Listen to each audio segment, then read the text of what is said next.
Madame, Monsieur, vous êtes sur Al24 News. Bienvenue dans ce 24 heures Afrique. On entame cette édition africaine avec l'entretien accordé par le président algérien Abdelhamedjid Tebboune à un nombre de journalistes nationaux à l'occasion de la Journée mondiale de la liberté de la presse, dans lequel il est revenu sur un bon nombre de questions nationales et internationales. إمكانيات احنا مستعدين نوضعوها تحت تصرف كل الجرائد بدون استثناء، ولكن لازم أولا التنظيم. أنا تكلمت عن التنظيم باش تنظموا نفوسكم في نقابة وفي كذا. ثانيا لما تكون الروح الوطنية عالية، المقالات تكتب بروح وطنية، حتى الانتقاد يكون انتقاد لأن الشيء اللي تنتقدوه كان دون مستوى الوطن ولا كان دون مستوى الرؤية اللي تشوفوها أنتم. Par ailleurs, Abdelhamedjid Tebboune a reçu ce jeudi le président de l'Assemblée nationale de Zimbabwe, Jacob Madunda. À cette occasion, Abdelhamedjid Tebboune a réitéré le soutien de l'Algérie au peuple zimbabwéen. Les deux parties ont également souligné la nécessité d'améliorer les relations politiques et le partenariat économique entre les deux pays. My meeting with His Excellency the President of the Republic of Algeria. Lors de ma rencontre avec Son Excellence le Président de la République, Monsieur le Président m'a assuré de son soutien au peuple du Zimbabwe. Il a également souligné la nécessité d'élever le niveau de nos bonnes relations politiques ainsi que du partenariat économique. Monsieur le Président m'a également assuré que l'Algérie est prête à travailler avec la République du Zimbabwe, notamment dans les secteurs de l'éducation et de l'économie. Il m'a apporté un message au président du Zimbabwe. Le président a délégué le ministre de l'Énergie et des Mines pour effectuer une visite de travail au Zimbabwe afin de développer le secteur de l'énergie et de coopérer dans ce domaine. Diplomatie, toujours avec la seconde étape en Algérie de la tournée maghrébine de la chef de la diplomatie libyenne. Au menu de cette visite d'amitié et de travail de Nedjla El Mengouche, une réunion élargie avec son homologue Ahmed Attaf. Les détails avec Imen Merat. Après Tunis, c'est à Alger que la ministre libyenne des Affaires étrangères Nedjla El Mengouche s'est rendue mercredi pour une visite de travail de 2 jours. Accompagnée d'une importante délégation, la chef de la diplomatie libyenne s'est entretenue ce jeudi avec son homologue Ahmed Attaf à l'occasion d'une séance de travail afin de faire le tour sur les questions d'intérêt commun et les perspectives de renforcement des relations et de la coopération bilatérale. La visite de Nedjla El Mengouche intervient dans un contexte régional particulièrement tendu, accentué par la crise au Soudan. D'ailleurs, ce dossier n'a pas manqué d'être au cœur des discussions. Les deux diplomates ont exprimé la volonté de leur pays de parvenir à une solution pacifique. À noter que la Libye partage une frontière de 381 km avec le Soudan. Outre le Soudan, la cause sahraoui a également été au menu. Naturellement, le dossier libyen s'est également tiré la part du lion de ces entretiens. Le pays se trouve actuellement à la croisée des chemins et les efforts de l'envoyé spécial des Nations Unies Abdoulaye Bathily se concentrent en faveur de la tenue d'un scrutin général et en finir avec l'imbroglio institutionnel qui mine le pays depuis plusieurs mois. Ahmed Attaf, à cette occasion, a renouvelé l'intérêt de l'Algérie pour une sortie de crise libo-libyenne pacifique à travers les urnes.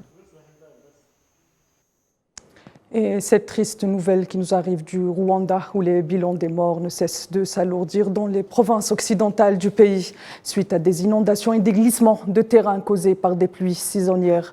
Les autorités rwandaises font état d'au moins 130 morts et déplorent également d'importants dégâts matériels. D'autres régions d'Afrique de l'Est ont été frappées par les pluies et les inondations, notamment l'Ouganda, où l'on déplore 6 morts.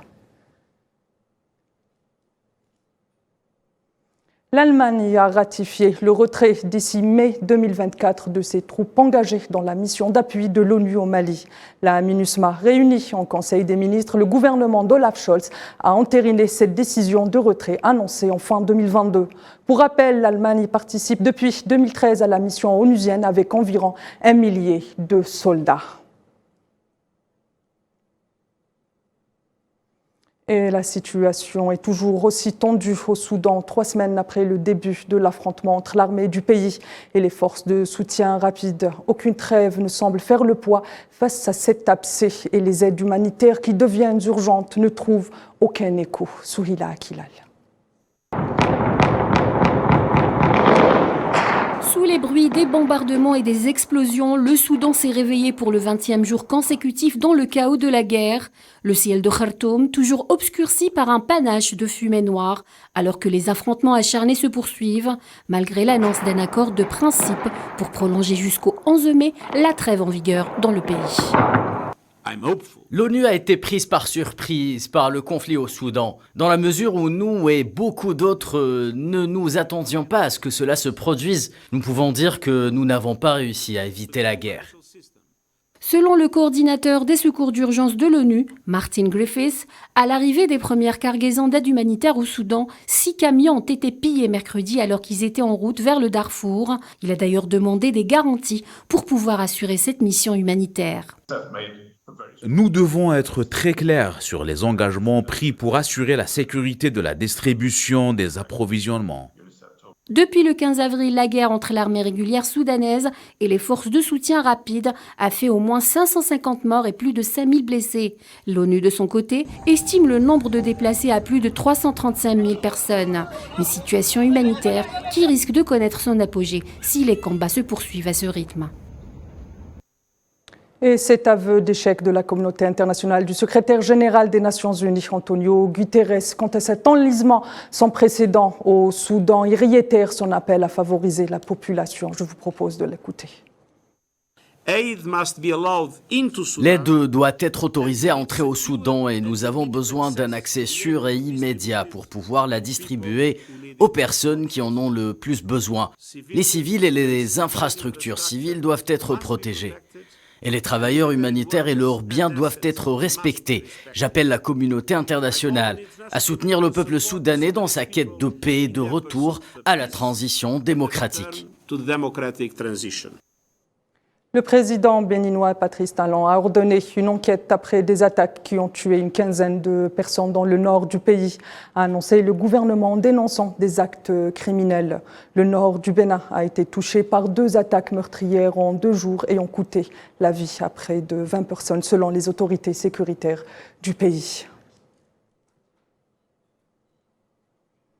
Dans l'actualité continentale également, la sous-représentativité de l'Afrique dans les institutions internationales remise en cause une nouvelle fois.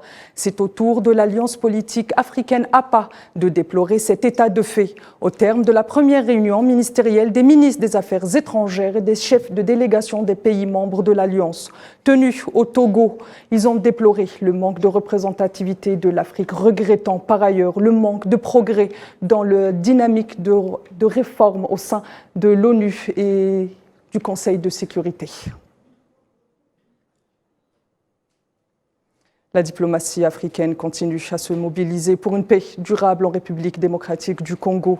Et c'est dans ce sillage que le président sud-africain Cyril Ramaphosa se rendra au Burundi, plus précisément à Bujumbura, dans le cadre du 11e sommet du mécanisme régional de surveillance de l'accord cadre pour la paix, la sécurité, la coopération pour la République démocratique du Congo et la région des Grands Lacs. Prévu du 4 au 6 mai, cet accord a été signé en 2013 sous l'égide de l'Union africaine. Cela dit, cette 11e édition se tient dans un contexte particulièrement tendu au Nord Kivu avec la résurrection du M23. Et football, Coupe d'Afrique des Nations des moins de 17 ans organisée en Algérie. Et pour le compte de la 2e journée du groupe C, le Mali a battu cet après-midi au stade 19 mai à Naba la sélection camerounaise par le score d'1-0. Dans le même groupe, les étalons du Burkina Faso potinent eux en 2e position avec 0 points, suivi du Cameroun. Madame, Monsieur, c'est sur ce point de l'actualité sportive que s'achève ce 24 heures Afrique. Je vous donne rendez-vous demain pour plus d'actualités africaines. Excellente soirée.